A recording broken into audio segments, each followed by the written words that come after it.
So it was really nice to have them here. They had questions too, so that's real nice. It is next my privilege to introduce Angela Adkins, who I have met fairly recently. She and the whole Ohio EPA staff have been kind of promoting the Water Resource Restoration Sponsorship Program, I think, kind of at a new level after evaluating the projects that they had funded over the years and finding out that they were really a good success, that there was really some good conservation going on out there, that they'd been worthwhile. And so Angela is, I think, just a great booster for the program. I'm really glad to have her here today.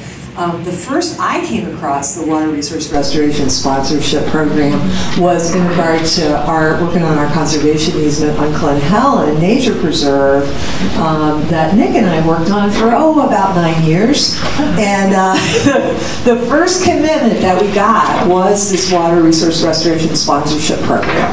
And so we preserved, I believe it's about 12 stream miles in terms of Little Miami and tributaries that go through Glen Helen, with that funding source. So we've got other funding sources that work for some of the somewhat more developed areas, like the educational facilities, but the water bodies themselves up to the cliffs are really protected through the funding through the Water Resource Restoration Sponsorship Program. So very glad to have you with us today. Angela, thank you. Welcome. And it should be on. Yeah. Testing. So again, my name is Angela Adkins, the Ohio EPA Water Resource Restoration Sponsor Program. I know it's kind of a mouthful, and I'll try my best not to slip into acronyms because I know that can be a little daunting and confusing for a lot of people sometimes.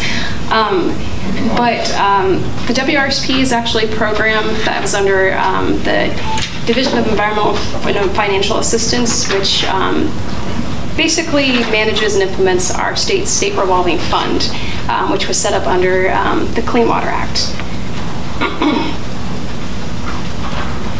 So the state revolving fund, the WPCLF, it replaced the construction grants program in 1987.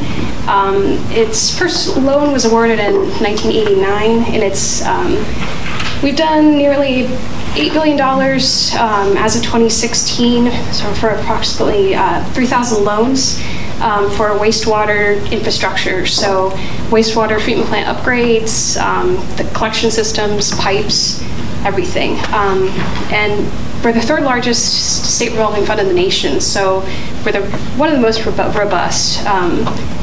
So how do SRFs work? Basically, we receive a federal capitalization grant from US EPA. We provide state-matched funding for that. We bond that funding. We loan it out to municipalities all over the state, and then we use that revenue from those loans to reinvest in the fund and keep loaning out money. So water quality infrastructure is typically thought of wastewater treatment plants, pipes, but it's not typically thought of as streams and wetlands, but that's a very important part of our water sources. So healthy streams and wetlands, they filter and process pollutants, they store floodwaters, they support biodiversity, provide habitat, they create recreation and educational opportunities, they bring in revenue. They're very important, but they're not really thought of that frequently. So the challenge is, these treatment plants, they generate funding, but a wetland does not normally, excluding some recreation.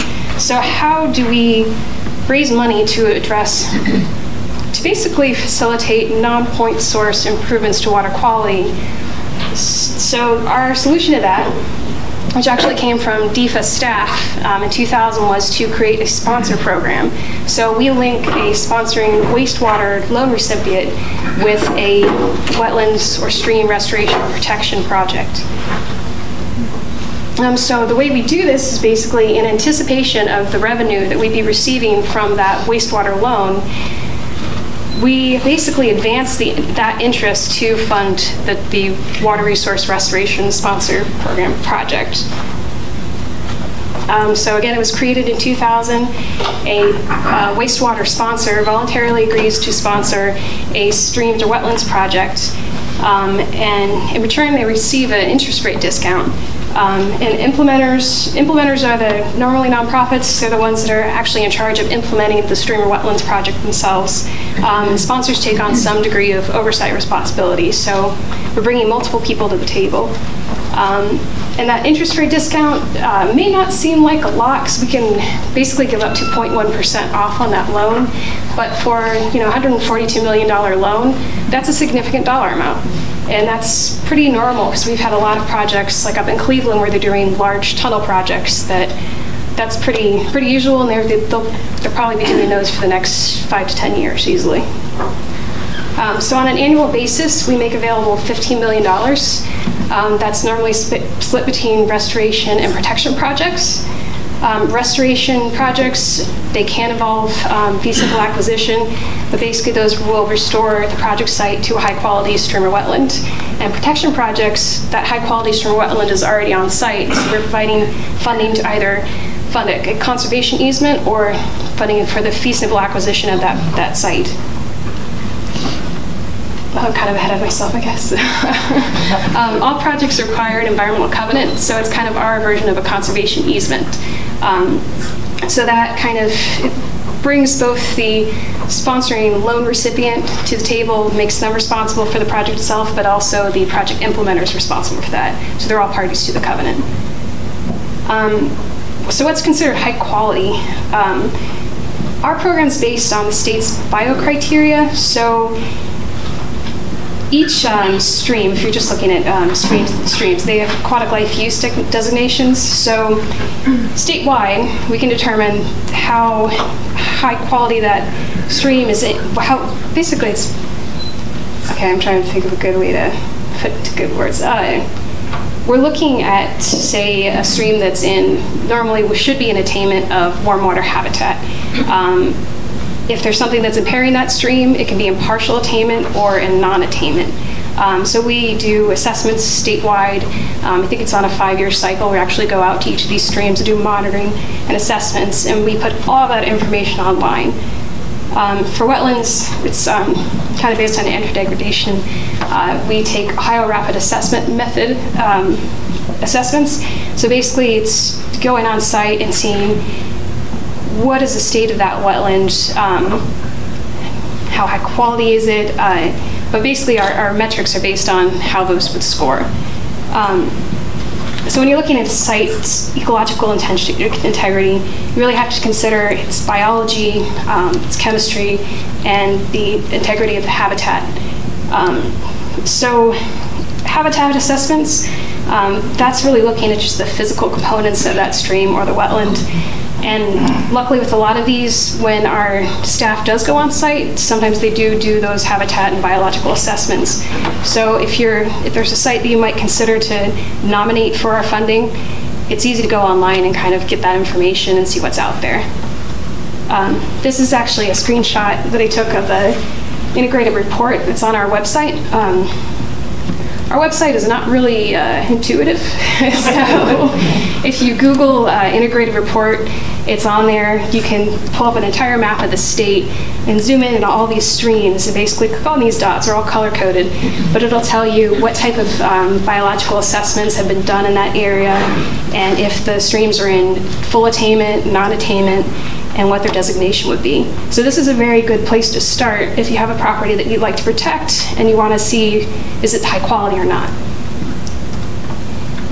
So some important considerations for these types of projects are the encumbrances. So we really look at the title history, the title search when we're analyzing these and basically scoring them. Is there a pipeline easement on the property? Does it transect the entire property? A pipeline might not be a deal breaker for us, but we want to know that going into the funding. So another consideration is how well, for restoration projects, how well does this project address sources of impairment? So I'll give the example. This is a project that we did in the Walhallendine River. It was exceptional warm water habitat upstream and downstream of the dam. It was a 6-mile dam. But right above the dam itself, it was a non-attainment. So as soon as we took that dam out, we're in the process of taking it out right now, it's going to reach exceptional warm water habitat in the stream and above where the dam pool used to be. So that's kind of what we're getting at with a lot of the restoration projects. So for protection, they have to be a Category 3, reach a Category 3 designation for ORAM. It's Higher Rapid Assessment Method, and that's a habitat assessment. Or if you're looking at a VIBI, Vegetative Index of Biological Integrity, which normally would be a 65 or greater, or 61. But there's also different biological assessments. So if you're looking at amphibians, you're looking at invertebrates. You know, we have a whole range of scores available that we can list. So if you see online that any of those, or if you have an expert on site and you can assess it and you fall within those ranges, we can provide funding. So this is an example of a wetlands protection project. It was a Cleveland Museum of Natural History. It was a Category 3 at Singer Lake Bog. There were 32 state-listed plant species on site. It was purchased in 2001. It was one of our earlier projects. And we provided $300,000 in funding to acquire the 32.5-acre parcel. And that project, those funds were used as match to acquire additional acreage. This is a restoration project for the Appalachia Ohio Alliance. It was a Category 2 wetland that was restored to a Category 3 in Pickaway County. Just 2 prairie pothole wetlands totaling 15 to 20 acres, supported multiple state T&E, and we awarded $240,000 for the restoration. That's still in progress. So some required outcomes for streams. They have to be in full attainment of at least warm water habitat based on the criteria bioassessments. So if you go to that website that I was talking about earlier, if you go to the integrated report, you can go on there and determine if that's on your site. And then the QHEI, that's a habitat assessment, but that has to be a 45 or greater. I'll kind of leave those up there. But for the restoration, it has to be fully restored to that level of quality. So this is a protection project for streams. It's this is a stream restoration project, Buckeye Creek. That's Ohio Valley Conservation Coalition. It's in process. It was modified warm water habitat and Category 2 wetlands. This is both a stream and wetlands restoration project. It's in Jackson County. We awarded $853,000 in 2016. They're actually wrapping up the construction of this right now. But so if you look at the stream, what's impairing it? It's channelized, it's very straight, it was ditched, there's downcutting or downward erosion, the hydrology has been altered, the stream itself isn't connected to the floodplain. These are all things that you can basically fix to help it reach full attainment. So this is post-restoration. They haven't done any of the plantings yet, but if you look, you can kind of see where they're really reintroducing a lot of that sinuosity, so it's not channelized anymore. It'll be warm water habitat. Post-restoration. All the wetlands are going to be Category 3. They've done a lot of invasive species work. They're going to do plantings along the stream to raise the water temperature, which will really help it'll shade out a lot of the invasive species, but it'll really help with a lot of aquatic life moving in. So this is kind of a general timeline for how it works. I won't go too much into it because it can be pretty confusing, but we require pre-nomination meetings. So if there's a project that you'd like to nominate and you're thinking about funding, contact one of us and we'll meet with you on site and talk about it, try to find ways that will help your project be more competitive in our scoring process. But every July we accept nominations, then we rank and score them, and then you'll spend your first year of planning working on a management plan, so it's very site-specific, but then also developing the environmental covenant and working on that language. So then you receive funding in the second year. So say you nominate your project in 2018, you'd spend 2019 doing all the planning, and then you'd actually receive funding anytime in 2020. We are working on a 1-year acquisition cycle for protection projects because we've listened to a lot of feedback, and a lot of property owners don't want to wait 2 years to receive funding to protect their properties. So we're kind of, we've encountered a lot of issues with that. So we're trying to work on a fast track 1-year cycle. So you nominate your project this July, and then you could receive funding in 2019. So we should be rolling that out hopefully pretty soon. But with the scoring, we try very hard to ensure that we're not biased, that they're all scored in a fair manner. It is a very competitive program. I think there was one year, actually a couple years ago, I think we had about $60 million in requested funding. And a lot of those were larger, dam removal projects, so they can get pretty pricey. But we've had some implementers that have nominated their projects 2 or 3 years in a row, and it's just a matter of just keep coming back, keep tweaking the project, finding ways to improve your score, and then you'll get funding. So our scoring system is based on importance of resource. So that's where we'd be looking at a lot of those aquatic life use designations, or the wetlands category. So how high quality is it? Restoration potential. So we're looking at what's located on site, what's the surrounding intensity of land use. There's all different ways of kind of analyzing it. Is there a lot of invasive species already on site? So we have, we're kind of tweaking our metrics right now to kind of improve things, but again, we can walk you through all of these if you have a site in mind, and effectiveness of action. So if you have a stream and you'd like to restore it, but you don't want to add buffer to filter any chemicals that would be going into the stream, then your project wouldn't really be effective. So that's where we're looking at that effectiveness of action metric is very important. So are you fully addressing all of the sources of impairment to that stream within the reach that you're nominating? So I kind of touched a little bit on this, but again, for year 1, you're working on the environmental covenant, which is kind of like our conservation easement. We're working on a project management plan or restoration plan. So how are you going to implement the project? Who's going to be the long-term manager at the site? Are you going to fully design the project within the first year? Or are you going to do a design build where you basically have it more conceptualized by the end of the first year and then have a design builder on board?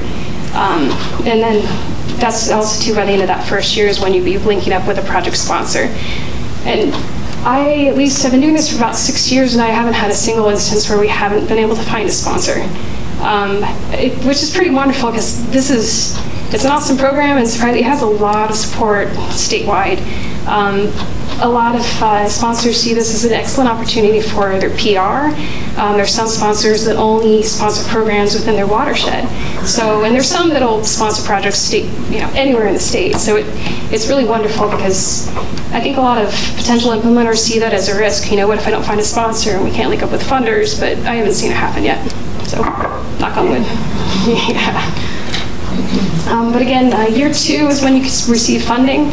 So the driver of that is the sponsoring loan awards. So that could be the January of that second year, or that could be the December of that second year.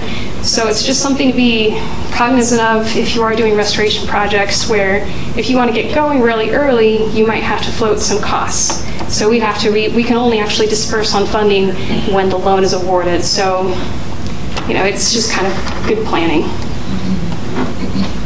These are actually our results through 2016. We need to get it updated, but we've funded over 128 projects to date. We've awarded over 165 million, dispersed over 133 million. So some of those are, for the larger price tags, are still in the works, like the Lowell Dam removal, Ballville Dam removal. Here's a pretty long list. We're working on it now. But we've had over 39 different sponsoring entities, over 53 different implementers. And we've had 174 environmental covenants placed on these properties, which really ensures the long-term protection and just perpetual maintenance of that high-quality resource. And those use restrictions pretty much fall into the same category. It's essentially an environmental covenant. And we've also protected or preserved 4,500 acres of wetlands, high-quality wetlands, of Category 3. We've restored 703 acres. We've preserved over 75.6 miles of stream, 399,225 linear feet of streams, which is pretty impressive when I say it. And we've removed 12 dams, which we've seen a lot more of those really recently, which is wonderful. I think that's kind of the general dominant social paradigm is kind of changing. So some final considerations. we can be used as match for federal funding. We're considered state funds. We don't require our own formal match. We ask for informal match, so you'd have to be able to have the capability to administer the project in-house. But again, we don't require any documentation of that. So it's really nice because because we don't have a cap on these projects either. You can do if you wanted to do a $7.5 million project, there's no limit on that. So it's good and bad. I mean, I think this last round we had a $4.5 million protection project with Cleveland Metro Parks. So there's few places you can find that much money to be able to do some of these large scale projects, but in the same stroke in that year you're going to have less protection projects that'll be able to be funded.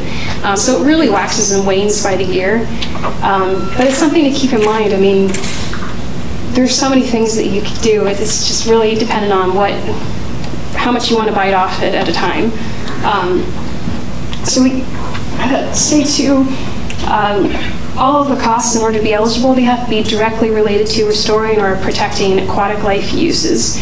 So we can fund the restoration and bank stabilization and things like that, but we couldn't fund things like boardwalks, education centers. We can allow those on site, but just something to keep in mind that would probably be something that you want to look for in match funding. So, any questions? I try to go a lot slower normally, and Tom Harterick normally does his presentation, so I'm standing in for him, so I'm getting better at public speaking slowly. How can we get your presentation? Is it available? Is your presentation available electronically? Not currently, but I can find a way to I can send it to you, Krista. I know I'm limited by megabytes, but I can put it on Google Drive and send it to you. Okay, sounds good. Yeah, and I'll make sure to have my contact information added that too. So if you have any sites that you have keeping in mind, or even if you're thinking 5 years into the future and want to start planning for the acquisition or restoration or protection of a site, just let me know. We can start bouncing ideas off of each other. Let's see, somebody want to grab that throwable mic there? Again, the EPA spirit.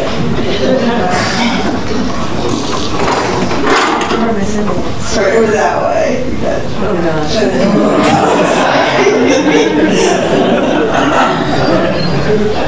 All right. Great. Thanks. This program is just fantastic. We've worked with you on numerous projects all over Miami, so thanks again.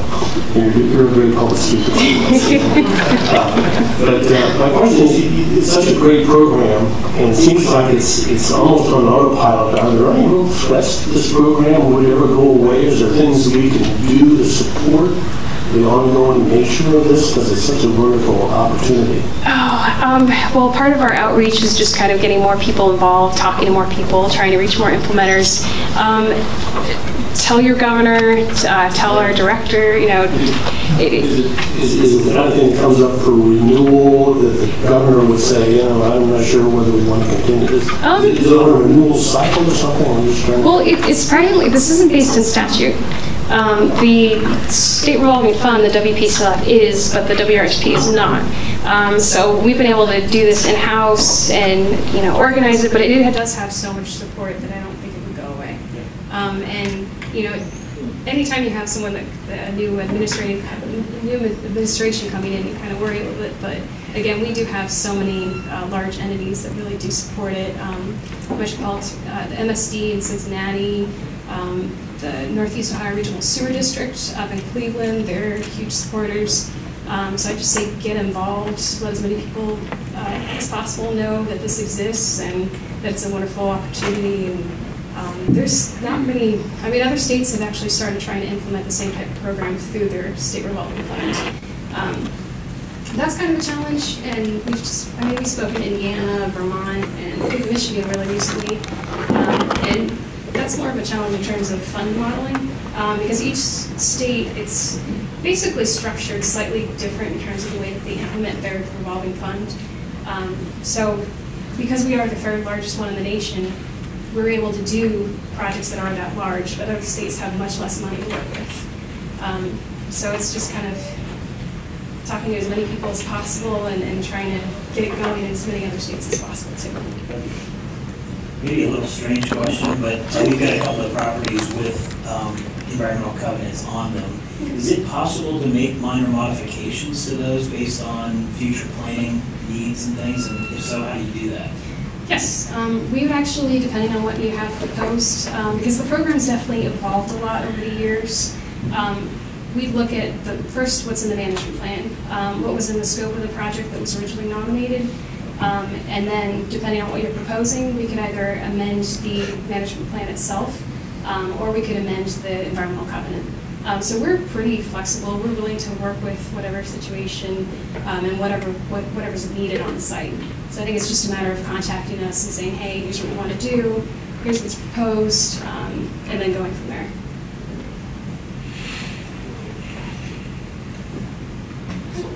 I had a question. Well, it looks like there's not many of these projects that have happened in rural counties in Ohio. I mean, I imagine they don't have a lot of, sewage treatment upgrades for one thing, but is it partly because nobody's thinking about perhaps restoration possibilities in some of those parts of the state?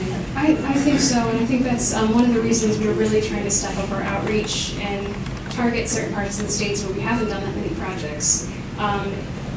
Because I don't know if it's maybe the organizations don't know what we do, or I mean, the process itself is very daunting and kind of overwhelming if you're just going into it and you haven't experienced anything with these types of land transfers. And I'm trying to really step it up in terms of getting guidance documents available to everyone, getting that information out on our website. And I think we just need to do a better job on our end. There's plenty of opportunities. There's so many high-quality resources all around the state. So I think maybe that if you see that it's concentrated in certain areas, it's more like in Northeast Ohio, Western Reserve Land Conservancy does a lot of work up there, but they have the capacity to be able to purchase these projects in advance. They have the resources in-house to be able to facilitate a lot of these land transfers, and a lot of smaller nonprofits wouldn't really know where to start. So I think that's probably definitely really contributes to that disparity. Can local government apply for those funds too? Yep, and even sewer districts. We've had projects that have implemented their own restoration projects, and they sponsored themselves. So it's too.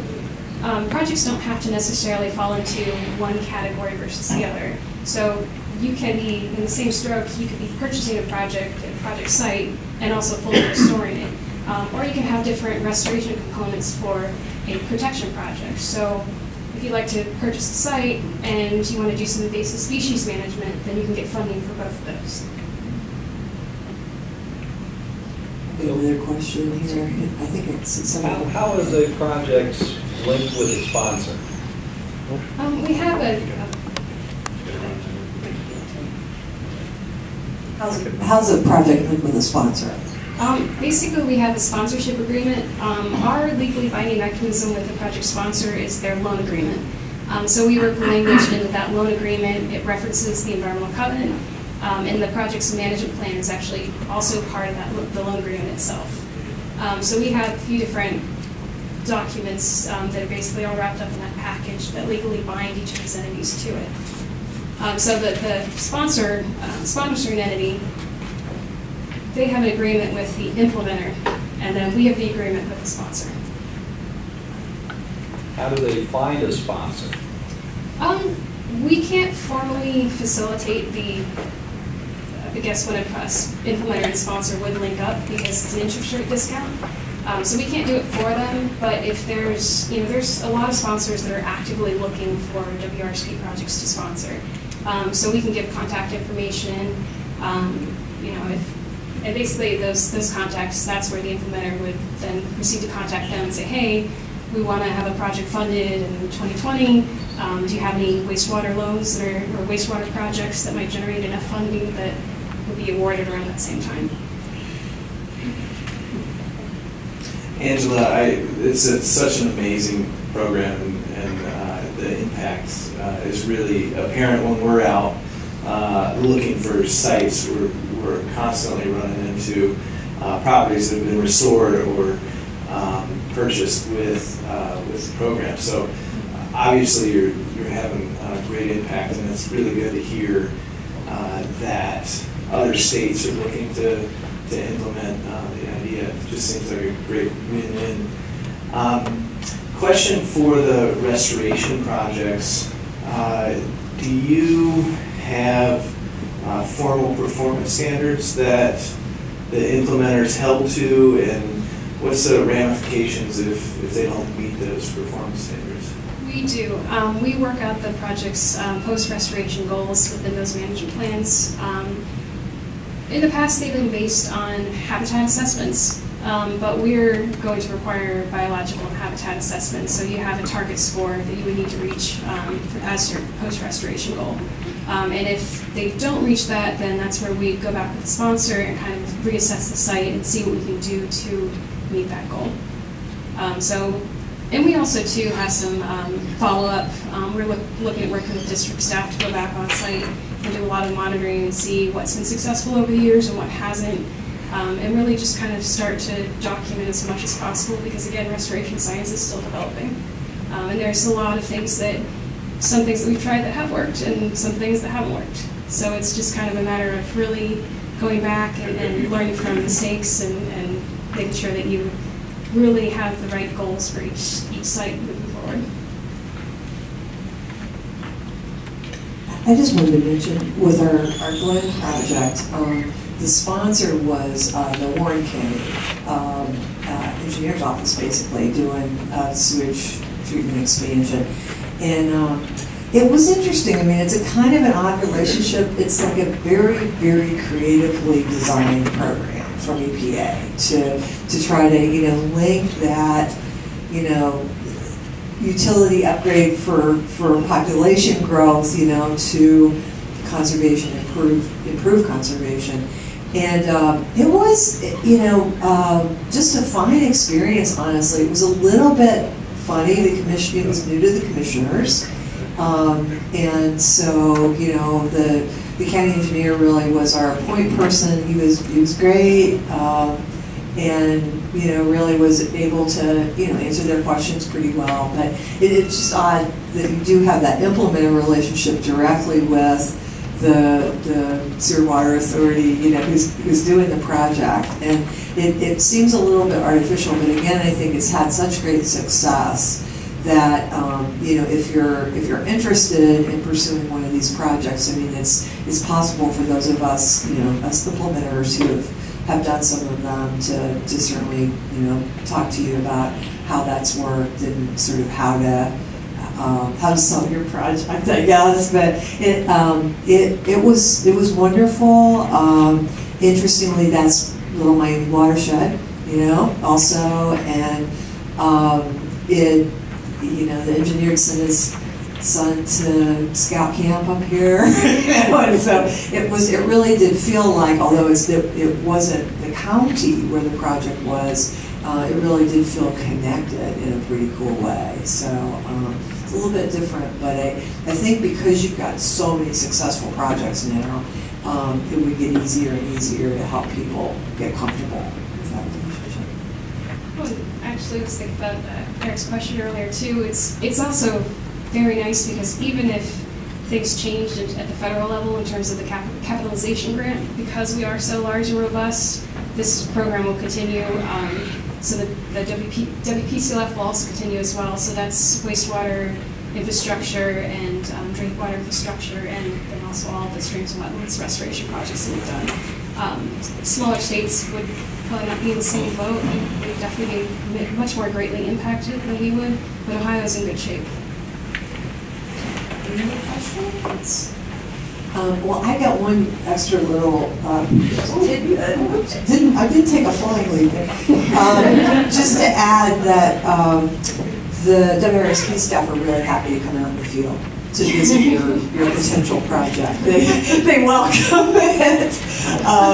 They really do. I mean, these are people who work for the Ohio EPA because they really are concerned about conservation, and so it absolutely. I mean, if you're inclined to, take a little look at the website, find out a little bit about the program and just want to try to get them down for a couple of hours, they will gladly walk through some very wet property with you, take a look around and give you ideas about whether it looks like it might be a feasible project, what information they already have about the water quality in that area, and they want to facilitate people having successful projects. So I had a great experience with that. Any other questions?